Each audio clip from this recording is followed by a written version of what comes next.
Ni Hadia Mwasiwa. Na moja kwa moja tuking'oananga kwenye taarifa zetu ni kwamba Wakili Hassan Nandwa aliyetoweka katika hali ya kutatanisha amepatikana eneo la Mwingi Jumapili usiku. Wakili huyo ambaye alikuwa akimwakilisha Elgiva Bwire ambaye alikiri kujihusisha na ugaidi aliporipotiwa kutoweka alitekwa nyara na watu wanaoaminika kuwa maafisa wa usalama siku 10 zilizopita. Chama cha mawakili nchini LSK pamoja na viongozi wa Kiislamu wamelaani utekaji nyara huo na kuitaka serikali kuwalinda raia wake. Call Chairman Sukke. Yes, exactly, yeah. So, and yeah, I think that is the moment. Yeah. Still, you know, I'm feeling emotionally disturbed, both myself and my family. Just I'm writing a book, hopefully it will be ready by next year, February, which I'm going to share all the details of my captivity. So I don't talk right now, because one of the issues, in fact, they told me, one of the conditions, don't talk to the media, don't talk to African regional issues, also don't, take us to court. Those who believe that they can uphold the law through crimes, kidnapping, murder, forced disappearances, that is terrorism. And anybody who in their mind thinks that you can terrorize people in your perceived fight or fight against terrorism is really mistaken.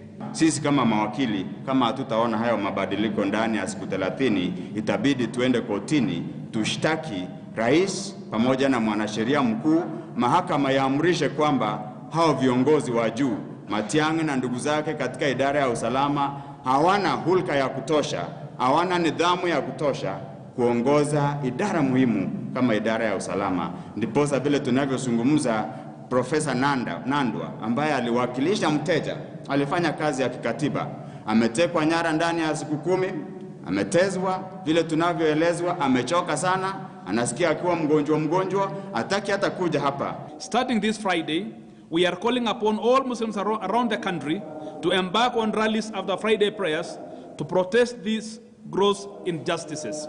In Nairobi, a rally will be held outside Jamia Mosque after Friday prayers, and a similar program will be held at Makadara grounds in Mombasa. The events will be addressed by various Muslim leaders. We call upon imams around the country to create more awareness about the injustices being faced by Muslims in the country.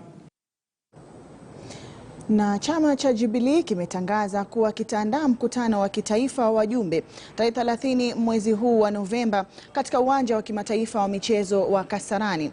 Kwa mujibu wa taarifa iliyotolewa na katibu mkuu wa chama hicho Rafael Tuju, chama hicho kimeelezea baadhi ya ajenda za mkutano huo, ikiwa ni kutathmini na kubuni na kuidhinisha vile kwa kanuni za chama.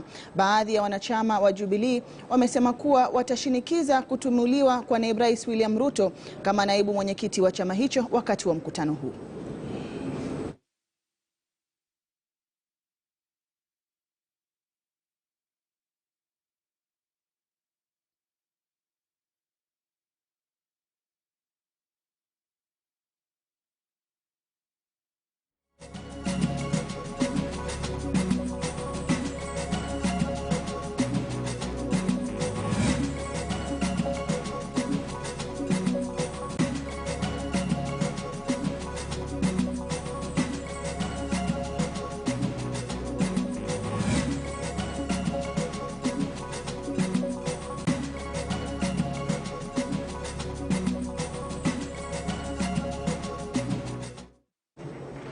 Na mtazamaji, kwingineko, maafisa wa upelelezi kutoka eneo la Kilungu, kaunti ya Makueni, wanamtafuta mhudumu wa afya katika hospitali ya kimishonari ya Kioko anayeaminika kuwanyanyasa kimapenzi wagonjwa wa kike katika hospitali hiyo.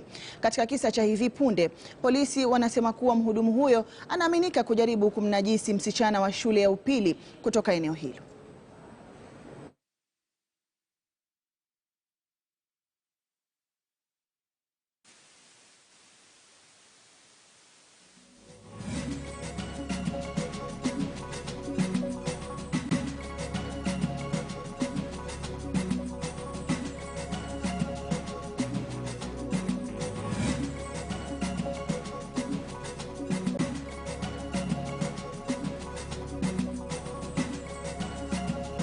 pia wengine walikuwa pressures. Kuna I think ni school captain, sikuelewa vizuri wenye walikuwa hapo, vile mtoto alikuwa anarasiwa, anashikwa, anatolewa nguo, alishout na akaambia wenye walikuwa na wao. Then after that the daktari Caleb Kiplangat aliita msichana wangu kwa ofisi asubuhi, akamwambia I'm very sorry, nisamee na shika namba yangu ya simu ndio hii na mimi naacha kazi. Aliambia msichana wangu hivyo. Akampatia namba ya Airtel ambayo hata ukipiga haingiangi. Na mikasa ya moto shuleni inaendelea kushuhudiwa katika maeneo mbalimbali humu nchini. Kisa cha hivi punde kikitokea katika shule ya upili ya wavulana ya Garissa. Moto huo umeteketeza bweni moja lililo na vitanda 100,000. Kulingana na mwanahabari wetu Hamza Yusuf, wazima moto walichelewa kufika ili kuuzima moto huo, jambo lililowalazimu wanafunzi kujaribu kuuzima moto huo wenyewe. Tupate kusikiza taarifa hii. Kile kinachoendelea hapa kwa sasa ni harakati ya kuzima moto mkubwa ambao umetokea katika shule ya upili ya Garissa. Haya yanajiri siku chache ama siku 2-3 hivi baada ya shule nyingine kuchomwa humu nchini katika maeneo tofauti. Na inaonekana kwamba moto huo ulikuwa kidogo majira ya asubuhi, lakini sasa inaonekana kwamba umezimwa. Tatizo kubwa kwa sasa ni kukosa zima moto. Wasimamizi wa shule ya upili ya Garissa wanasema kwamba wamejaribu kuzungumza na wahusika na hawajaweza kupata ule zima moto ili waweze kuzima mapema. Kama mpiga picha wangu Jacob anaweza ingia kidogo tukuonyeshe tu mambo ambayo yametokea. Inaonekana kwamba vitanda nyingi imechomeka katika sehemu hii, na hii ni sehemu ya kulala kwa wanafunzi. Na tumeweza kufika hapa asubuhi ili kuweza kutathmini hali ilivyokuwa, na inaonekana kwamba kumetokea hasara katika sehemu hii, na inaonekana kwamba ni gharama ambayo bila shaka inasubiri wazazi waweze kushughulikia kama tulivyoona shule nyingine ya humu nchini, kwa sababu ni wanafunzi ndio wanadaiwa kuteketeza. Hapa katika shule ya upili ya Garissa haijabainika, japo ni kushukiwa tu kwa wanafunzi kuteketeza shule hii, lakini haijabainika ni akina nani wameweza kufanya hali hii. Na tumeweza kuona kwamba wanafunzi tayari wamejumuika, na hatujaarifiwa iwapo shule ama iwapo wanafunzi hao watatumwa nyumbani, lakini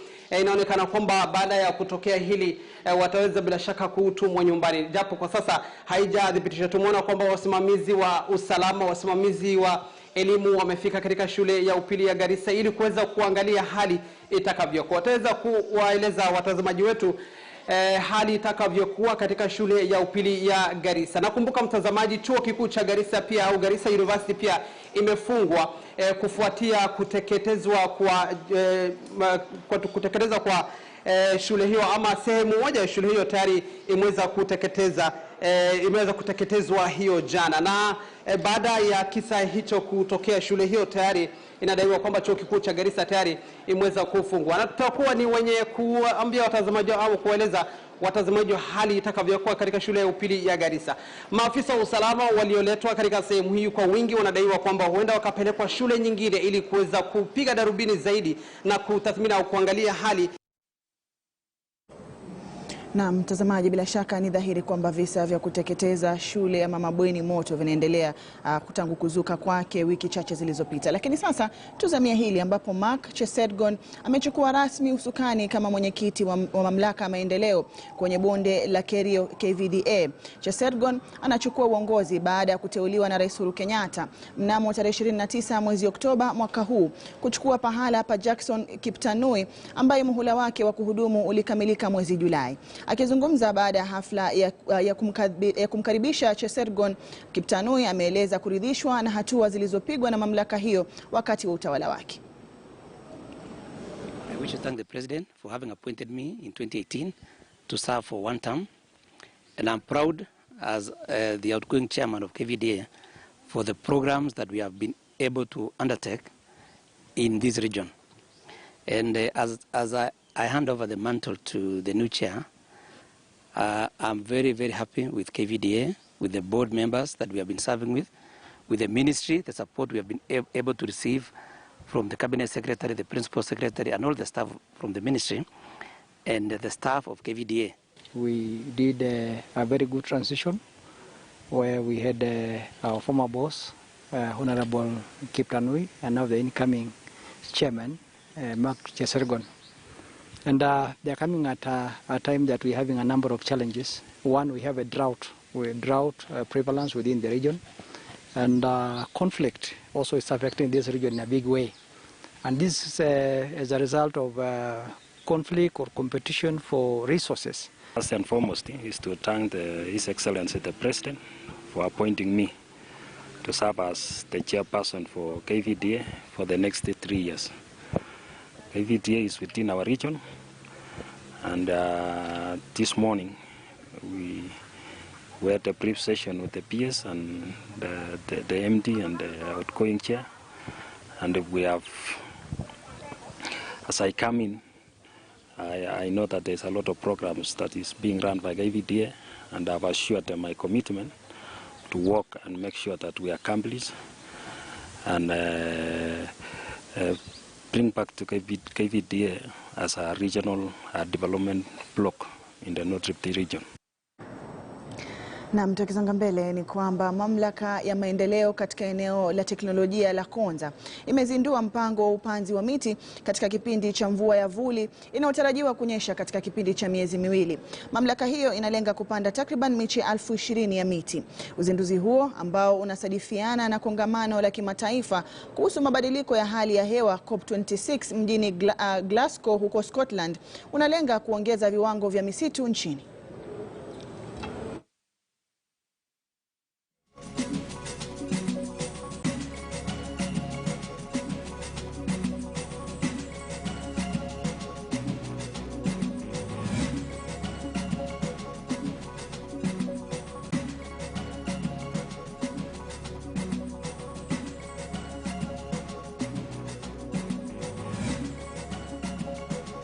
Today we are here as we are approaching the short rain season, and we are targeting in the next 2 months to plant over 20,000 trees here at Konza Technopolis.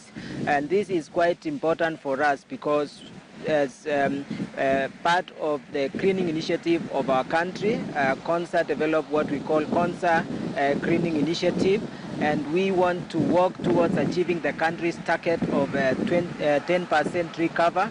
Today is an important day that we joined the Konza Technopolis in increasing the 10% cover by planting trees in this area.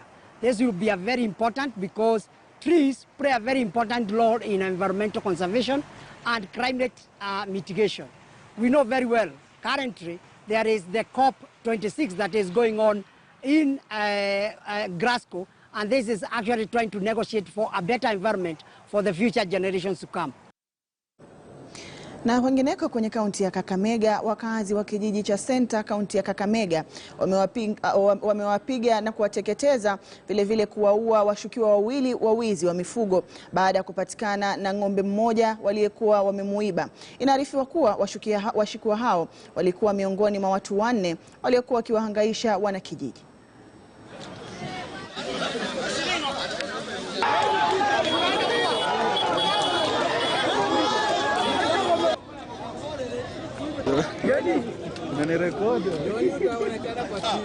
Sio mimi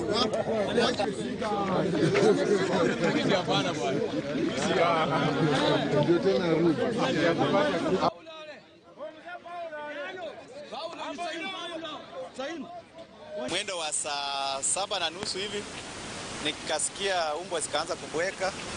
Wakati nilitoka nje na nikaenda kuangalia penye ng'ombe zinalala, nikapata ng'ombe moja haiko, imebaki moja.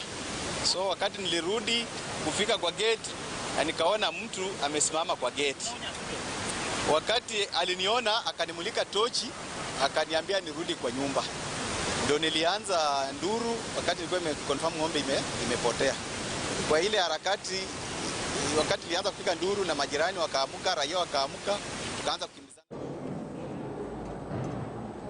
Visa vya mimba za mapema miongoni mwa watoto wasichana vimeendelea kuongezeka humu nchini katika kipindi cha miaka 4 iliyopita, hali ambayo imeendelea kuathiri masomo ya wanafunzi wengi na haswa wanafunzi wa kike ambao wanashindwa kurejea shuleni baada ya kujifungua. Aidha, vita dhidi ya virusi vya ukimwi pia vinakumbwa na changamoto, kwani mimba nyingi za mapema zinachangia ongezeko la maambukizi ya HIV. Hali hii pia imeonekana kurudisha nyuma juhudi zilizopigwa na kuwakinga watoto wachanga dhidi ya maambukizi maambukizi, kwani takwimu zinaashiria kwamba ongezeko la maambukizi ya HIV kati ya mama na mtoto yameongezeka humu nchini. We held several meetings. We have been coordinating with religious leaders, with the Ministry of Education, with parent associations and many other partners, because we want to end teenage pregnancy. I know the goal is to end by 2030, but if we agree as a nation today, because pregnancy is 9 months, it takes 9 months, isn't it? And we say from next year, there should not be teenage pregnancy. I can tell you we can do that. It just requires us to decide today and say not motherhood in childhood. And that's the slogan. Imagine of a girl aged 10 years getting pregnant. If you look at our figures today of the maternal mortalities happening in this country, over 45% of it are contributed to girls, aged below 19 years, because they have not biologically, developed, and they suffer the consequences of maternal mortality or near miss in terms of maternal mortality. So, ladies and gentlemen, I want to take this opportunity to really appreciate the organizers of this meeting, that is NCPD and NAC, to discuss a very important issue that affects affects our nation. It affects our socioeconomic, it affects our culture, it affects our religious, and affects many other aspects of our society. I'm glad to be part of this process, which culminates with the World AIDS Day. That's going to happen on 1st of December. That's going to take place in Nakuru. And what we are saying is that, ladies and gentlemen, these are the figures that you need to note.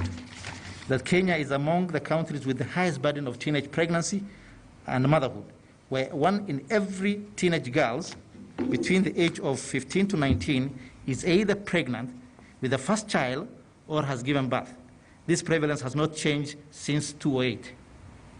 The figures are not changing since 2008. In the last 5 years, the teenage pregnancy rate has remained unchanged. Again, the figures looks like there's no change. The proportion of adolescents, that is from 15 to 19, already mothers or pregnant with first child, has remained very high again at 17.7%. The adolescents, which are 15 to 19, have also high unmet need for contraception. That's around 23%, compared to the national at 18%. There's what we call the unmet need for family planning. These are the categories or cohorts of people who also have the highest unmet need of family planning in our country. If you look at our figures on maternal mortality,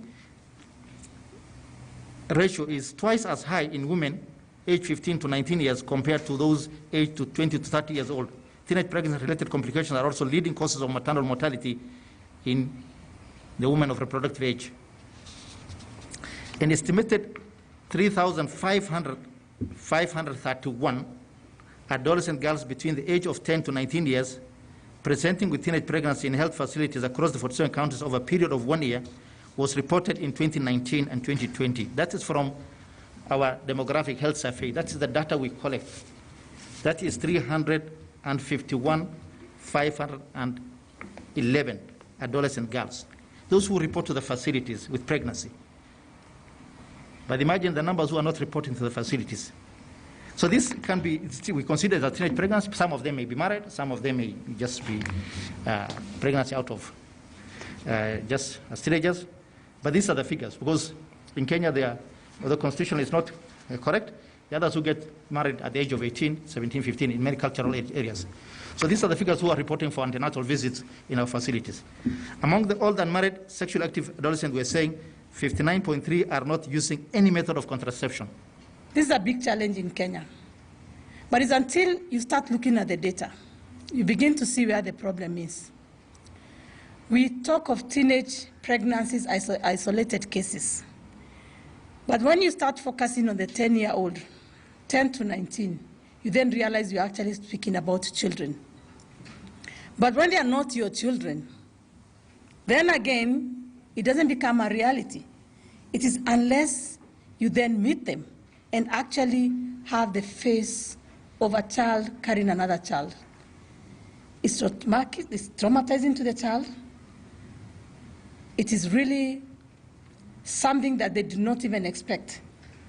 But then they get pregnant. And they come to us, and we tell them now they are pregnant and they have HIV with them. So you have a young girl who presents herself in a facility. She gets 2 diagnoses. pregnancy, and a diagnosis of HIV. And then as she's dealing with that, we again tell her, from today onwards, we are going to give you this medication for you to take. Then again, we also start telling this girl, we also want you to know that you do not want you to infect your child. So we are talking to a child about not infecting another child in a womb. Most of the health service providers who attend to these girls, they actually break down. The counseling is traumatic. You even don't want to be in that shoe. Trying to talk to a girl, first of all, she even tells you, I was defiled. So again, there's something else, violence. And that's why we are saying for this girl in Kenya, she's actually experiencing triple threat. She has a teenage pregnancy, she's getting HIV. In the World AIDS Day report, we are going to share with you data on the girls who have chlamydia, who have syphilis. You're going to see the trend.